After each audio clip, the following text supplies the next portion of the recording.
button here. All right, so we're gonna kind of just keep doing some sort of abstract thinking, and tonight I want to talk a little bit about birdies, because I think birdies are fun and it's fun to kind of think sort of outside the box with that. So since we only have a small group this evening, let's go around the room. We'll start with Derek. What's the most birdies that you've ever made in a round? 8. Okay. What about you, Eric? 8 as well. Okay. Tavin? Tavin, you're muted. Muted, son.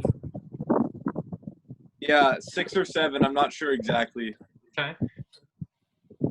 What do you think is the reason you haven't made more in a round? Honestly, I think for me, sometimes when I get because my 8 was kind of like an abstract one too. I think I don't have any at 7. I think it's just a couple at 6 and then jump to 8. I just think it's because once I once I sometimes get really far ahead, I'm not as aggressive. You know what I mean? Yeah. You just kind of want to hold on a little bit more. But the days where I have made a lot of birdies, there was just I'm staying aggressive and all that. Okay. What about you, Eric? Why not more than 8? It's kind of similar to Derek. It's almost like, when you do hit a good amount, and then, like you said, you kind of see the round going a little bit low, and then you're just trying to the mindset turns into, oh, let's make birdies, to, all right, let's just make sure I don't make a bogey, or let's just save pars. Mm-hmm. And, rather than maybe pushing a putt where I might be a little more aggressive, I'm like, oh, okay, if I leave it a few, a foot short or whatever, okay, I got to tap in par. Rather than, if I ram it, 3 or 4 feet past, now I'm like, oh crap, now I got to work. Yeah. Now I got a little knee knocker just to save par. Mm-hmm. And I would definitely do. That's one of the main reasons. Okay. What about you, Tavin? Yeah, kind of similar. I know I've had 6 birdie rounds quite a few times, but it's always been say I start off hot, so maybe I'll birdie 4 of the first 5, and then it turns into more hold on than keep making birdies. It's a change of the mindset. And lots of times those rounds, I've often played better if those birdies are more spread out throughout the round than if they come off at the beginning. Makes sense. Now, what I kind of find interesting is that nobody mentioned anything about technique. Nobody mentioned anything about swing. Nobody mentioned anything about the physical side, preventing them from being able to make more birdies. That's interesting. I mean, I think the reason I didn't mention that is just because, I have the belief that I can make more than, I can make more than 8. So, I mean, I don't, I have the confidence, but it's just kind of I'm confident in my swing, but it just hasn't happened yet. Well, kind of the way that I think about it, and a lot of times what will happen is you brought it up hey, people will start to hold on. They're going to kind of hold on and protect what is kind of ahead of them. But the other thing that I think happens is very similar to when people get to certain golf holes. Every golfer does this. This is an easy hole. This is a hard hole. So for you, Derek, what constitutes an easy hole? What constitutes a hard hole? Honestly, the first thing that I think of when I get up to a hole that makes it easy versus hard is when I just look at the tee shot, and if I if there's certain holes at the hill for example, I literally step on the tee and I'm wow, it's not hard at shot. I'm gonna kind of call this hole hard, but because that's kind of determines the tee shot almost I feel kind of determines how the hole play out. Because if I don't get off to a good start, it's a little obviously birdie, if I drive it in the rough versus the fairway. So that's a factor. But then also it's kind of just if I've played it a lot, my past scores on the hole would deem it more as hard versus easy or something. But if I've never really played the hole before, I kind of just, if I've never played it and I just plainly look at it, if it's a long hole, that's might be a little harder for me because I'm not a long hitter or something. So I might think I'm going to have to hit a good drive and still have to hit a long iron in or something like that. Okay. What about you, Eric? And I muted you, so you'll have to unmute yourself.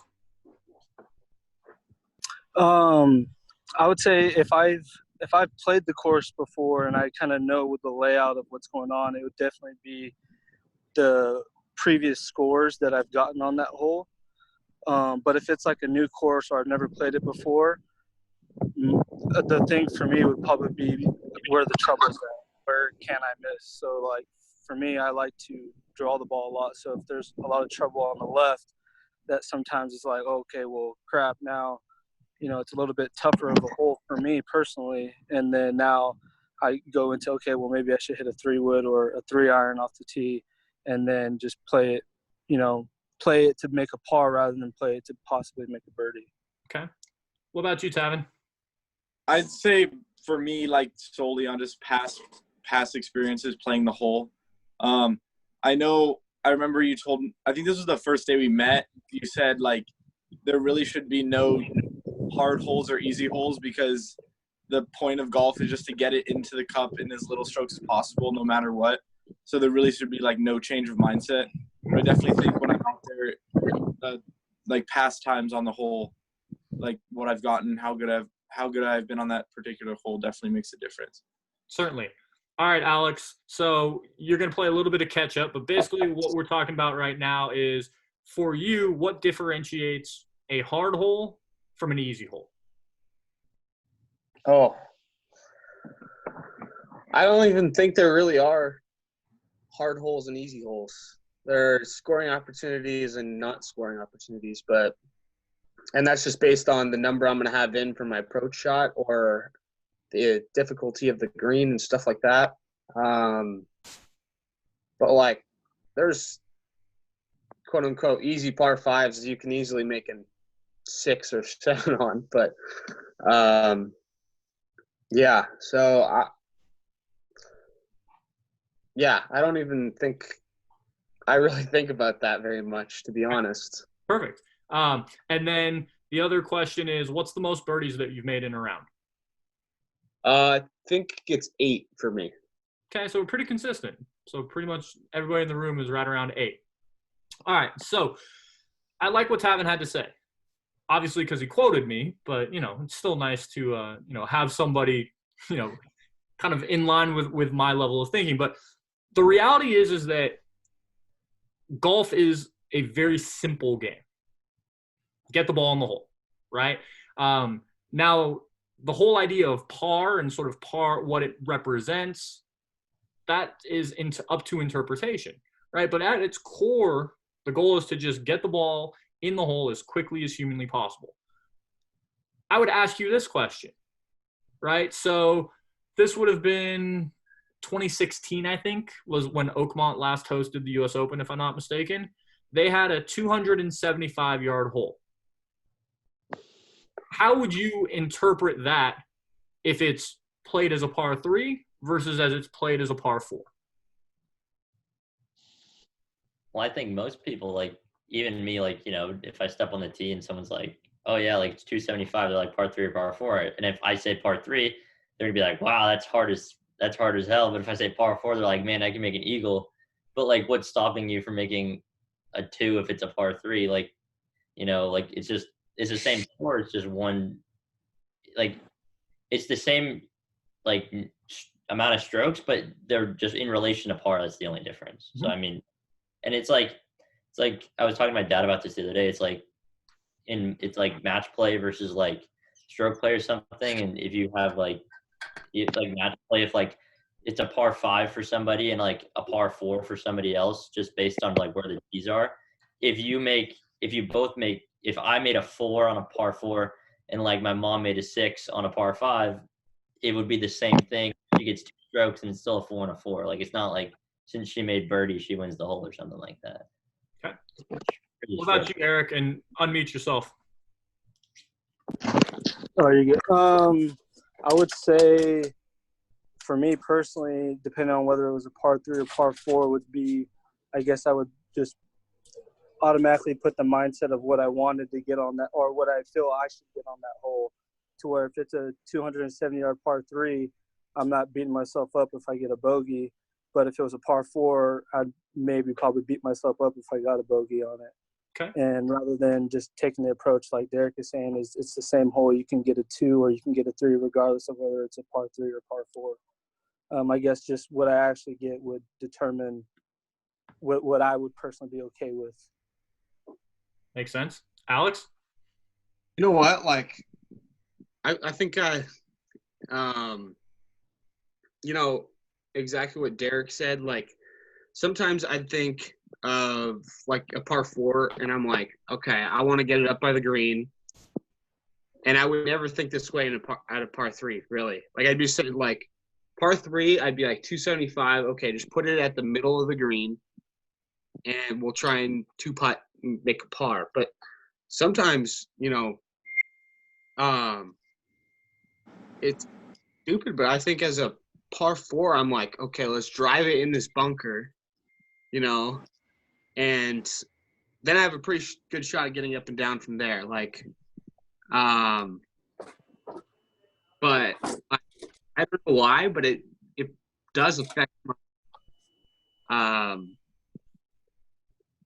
my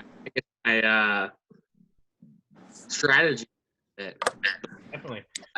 I definitely have had some holes where, like a 275 par 3, and I've actually tried to like lay up on.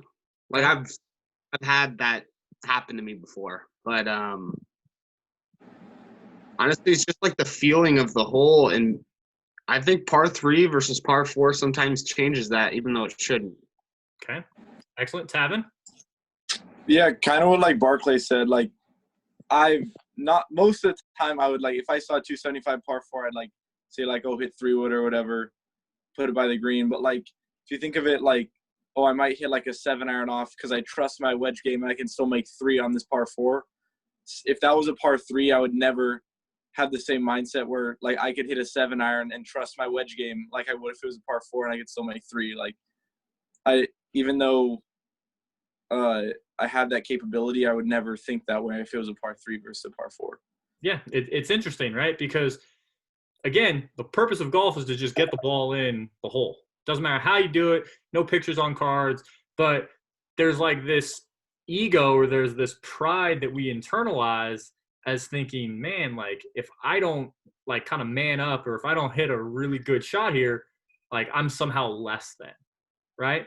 So there are some places, like I think of it's the 16th hole at Cypress Point. Really, really long par 3 over the ocean, usually back into the wind. You know, to get there, usually you got to hit like driver, 3-wood, unless you're a really long hitter. A lot of the caddies over there will tell you, hey, there's this old dead tree at like 40 yards left of the green. Aim at that, hit like a 2-iron, and then hit a wedge up, and at worst, you make 4. But so many times people are like, this is the one chance I'm going to get to play Cypress. This is the one chance I'm going to get to hit this shot. Why would I ever lay up? And what do they instinctively do? They probably hit it somewhere in the ocean. They hit it in a drink, right? Because their pride overwhelms their ability to think critically. So how does this all connect? How does this all relate? Because we started talking about birdies, then we get into sort of the mental piece of, you know, par 3, par 4, par 5, whatever it might be. What does everybody in this room do when they typically go and play a golf course? Whether it's a new golf course or a course that they've played every single time. Like just part of your routine when you get up there? Like No, so like on the first tee, where do you go? To the tee box. The tips. Whatever I'm playing, whatever as far back as you possibly can go, right? Because we've been ingrained or we've learned over time that good golfers play from the tips, right? That's generally the rule of thumb. And in theory, it makes sense, right? You know, it adds more challenge, makes the golf course more difficult, especially if you're a good golfer. It pushes your ability a little bit. But what does that train you? So let's say you play a really, really hard golf course every single day. Like, you know, let's say you play Torrey every single day, Torrey South. From the tips, it's like 7,600 yards. and you play that course every single day, what are you learning how to do by playing that course that way every single day? Hang on and scramble, probably, if it was me. Yes. Learn how to hit your mid to long irons a little bit better. Yeah. You're learning how to make par, right? Like, because Yeah. at that point, par is a good score for you. You're like, man, like, I get up to a tee box, it's 470, there's rough surrounding everything. Like, already from the tee box, I'm thinking, all right, I got to hit 2 or 3 good shots to give myself a chance to make par. Okay, so that's fine. Like, you're a good golfer, you can make a lot of pars. But what happens over time is we start to develop a comfort zone, right? We become comfortable making pars. And so when we get into situations where we are hitting the ball really, really well, we are hitting the ball really, really close, or we play a course where we have, you know, a lot of wedges or whatever it might be, we don't capitalize as much as we could have or as much as we can because we're so used to playing for par, whether it's conscious or unconscious. And so my thought is, all right, let's kind of change this up a little bit. That's why every single one of us in this room, I've told you about, all right, switch it up, play from the front tees, right? Because playing from the front tees, it changes the mentality. It changes the mentality of, one, just go out there and make as many birdies as possible. Go out there and just fire at every single flag. Because you have to retrain your brain to understand that, hey, birdies are an option. Even if it's a 6-iron, even if it's a 5-iron, even if it's a 4-iron, there are certain times where the shot suits you, where the, you know, angle suits you. Like, there are a lot of ways to get, you know, longer clubs closer to the hole. That's just, you know, the way golf is. But if we have the mentality in our head of, this is a long shot, this is a hard shot, I probably won't be able to get it close, what do we accept? We accept mediocrity. We accept less than knocking it stiff. We accept not firing directly at a flag when sometimes that may be the play. So I'd love to hear your thoughts on that before I kind of connect that to one other thing. Derek. So I like the piece that you mentioned about kind of like when we play like really tough courses that we kind of get caught up like in fairly happy with like par on most holes. But like you said, it's just training us. It's not, well, it's training us to make par, and that's okay. But you're not, I feel like if you really want to like go far, like in golf, like you can't just train yourself to make par every time, because obviously, I mean, if you go out and you shoot even par in every single round, make 18 pars, like you're going to be like in the mix, but you're probably not going to win a lot of tournaments unless it's like the US Open at like Winged Foot or something like that. But like, you kind of have to just almost, you don't want to like get out of your comfort zone, like pushing yourself to make birdie, like from like, say like hitting driver off every tee from like the back tees or something. But like you said, just go make some more, like go work on your wedges by playing the green tees or the red tees at like a golf course, and you can hit iron off the tee and still hit wedge into the green, and just train yourself like to, because I think for most of us, like, or for pretty much all of us, we should be hitting wedges closer than our long irons.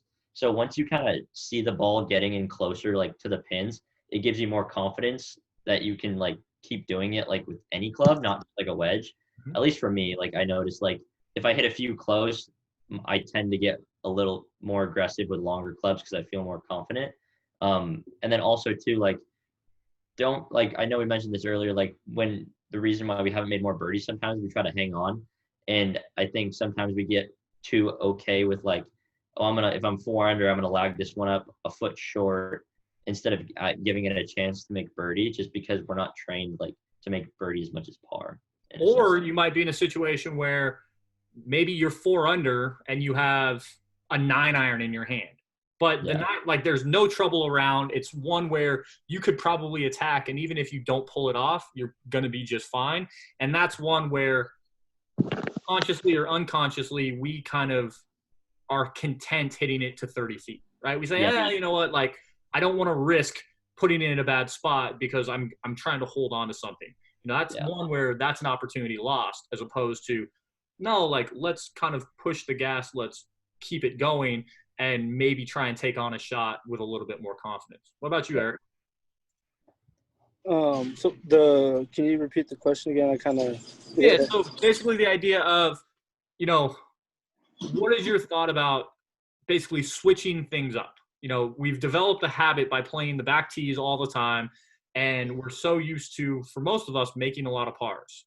How does that translate into when we flip it around and we try and basically change that mentality and make more birdies?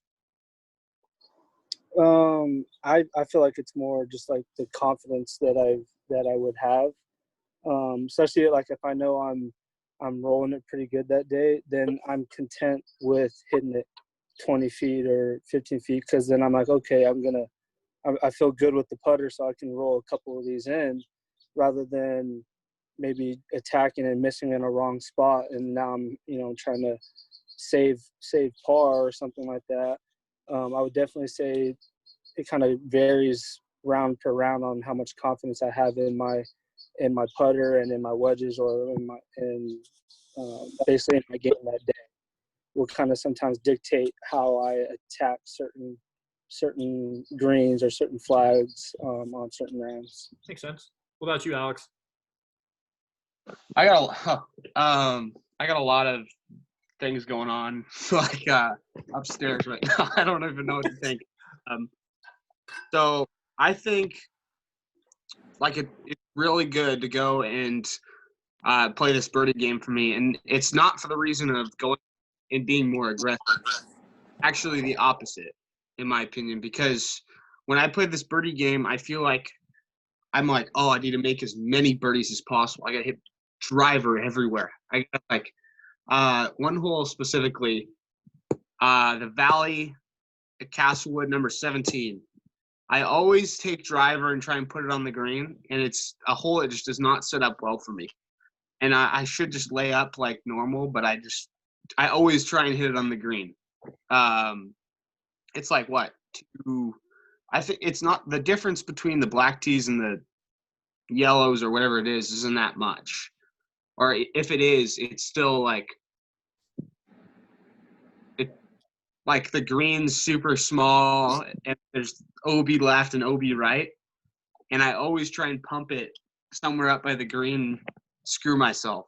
And so for me, it's having the power to just like back down and forget about, the difference between birdie and par and stuff, and trying to make your best score. So that's one thing. And then I'm curious about this, how it affects professionals, like players on the PGA Tour, because this whole, like, the hole is the same, but it's a difference between a par 4 and a par 5. How does that change the scoring average? Obviously, there's different conditions, but I know they changed number 2 for the U.S. Open at Pebble to a par 4 instead of a par 5. It sucks that, one's much easier conditions versus the other. But I'm wondering if that affected the scoring average, just the psychological difference players went into it with.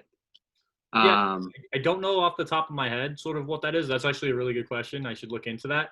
But I love that you brought up the point of when you hear birdies, you're just like, all right, I need to be hyper aggressive.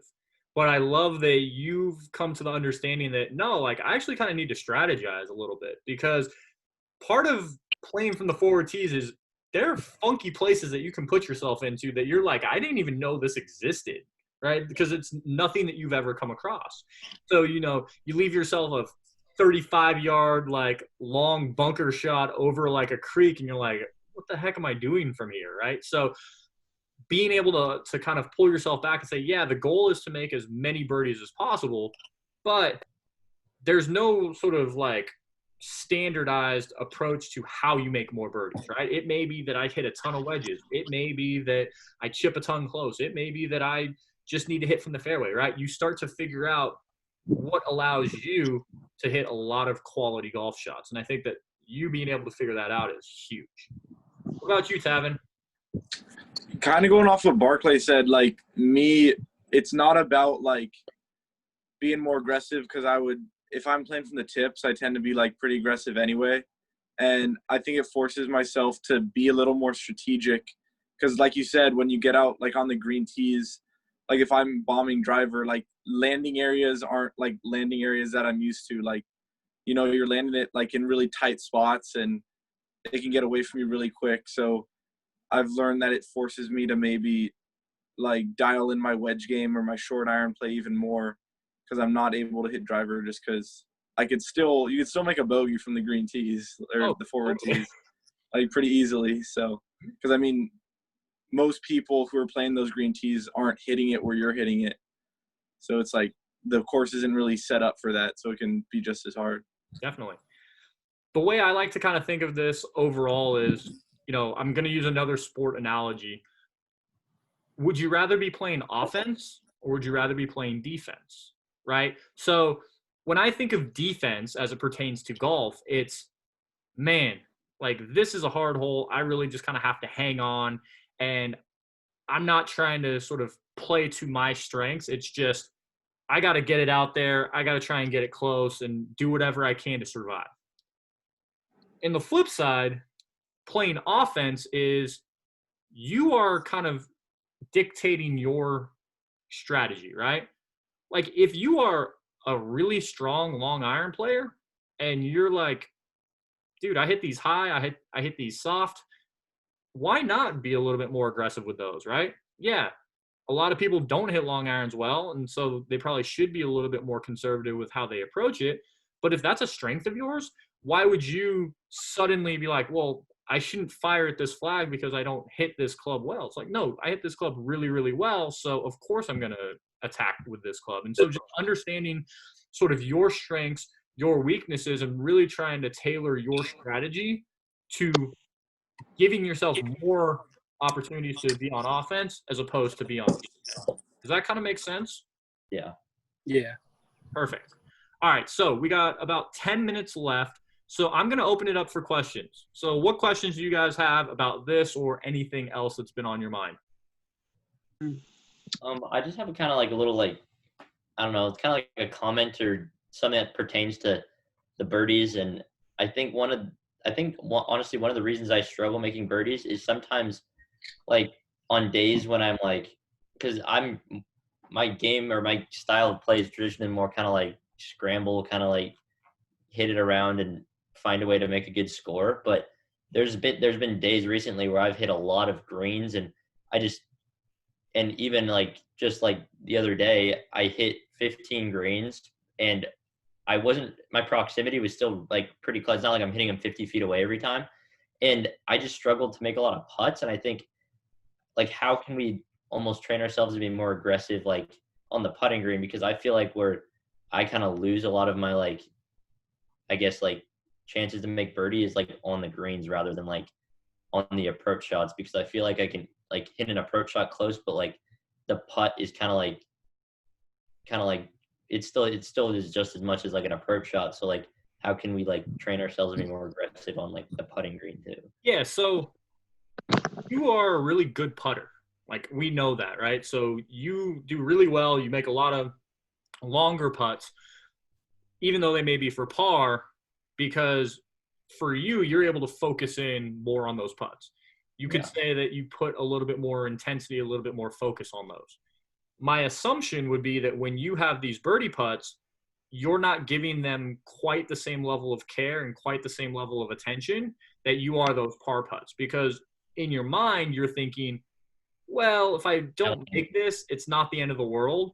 Whereas if you feel like if I miss this par putt or if I miss this bogey putt, my round is derailed. Yeah. Now, being able to carry that intensity over to those birdie putts should allow more of those to fall. Okay. I think like, cause I like that.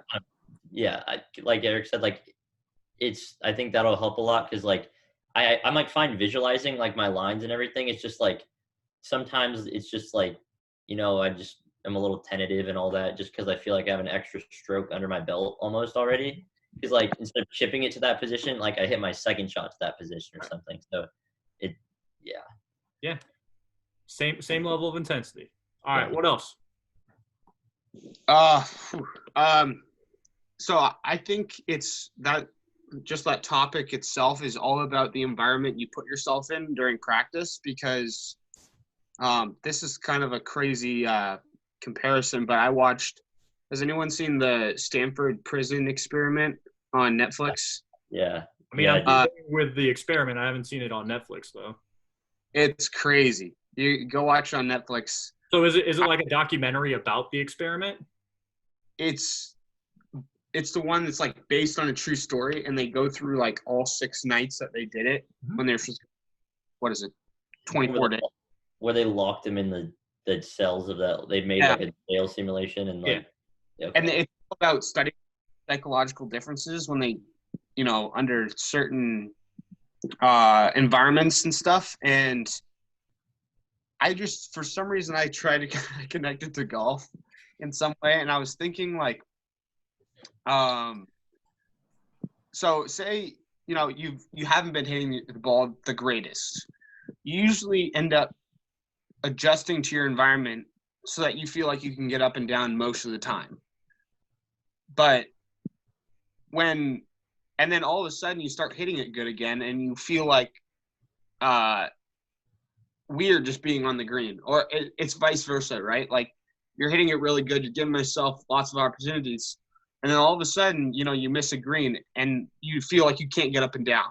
It's like this weird thing where, and I think it's based on your environment. So I've been trying and like totally mix up the environment, and I think that's big to go and play different tees, play holes just with your irons, like, and I think that would do a pretty good job of fixing those things.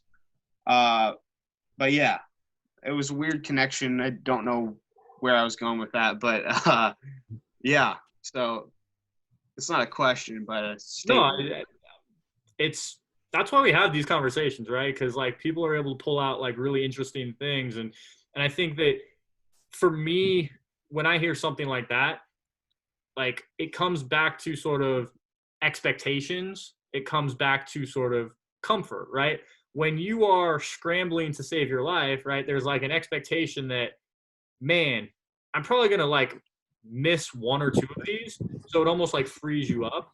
Whereas if you're hitting every green, in your mind you're like, I'm playing so well, I need to get the most out of this score, and so instinctively you put more pressure on yourself, which makes it harder to perform. So it's like these two contradictory sort of behaviors that are leading to opposite performances. Whereas if you were able to take the mentality that you had when you were struggling, when you're playing well, you would actually make a ton of those putts, as opposed to the one where if you were struggling and you put extra pressure on yourself, like, I have to make this, I have to make this, I have to make this, it has to be perfect, you'd shoot 100.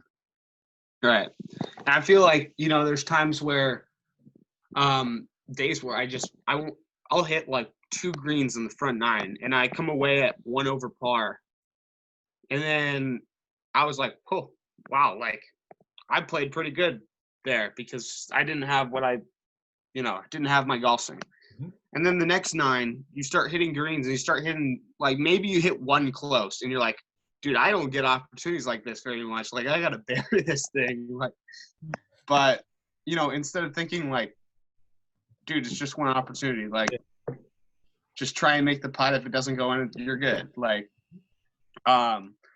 and then, it's same thing, vice versa. Like, all of a sudden, you're hitting every green. You're just two putting, maybe make a couple of birdies here or there, and then, you make like you miss the green. You're like, I gotta, I've hit 13 greens and I'm still even par. Like I feel like if I don't get this up and down, like what the hell would I have been doing the last 15 holes or whatever it is. Very true. So,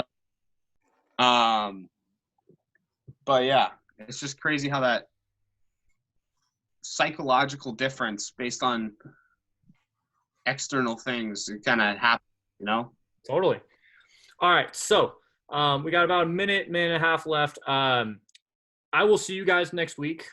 I am trying to either in the next week or two get one of my colleagues who works with a lot of guys on tour to come on and talk to us. So I will let you guys know when that actually is happening.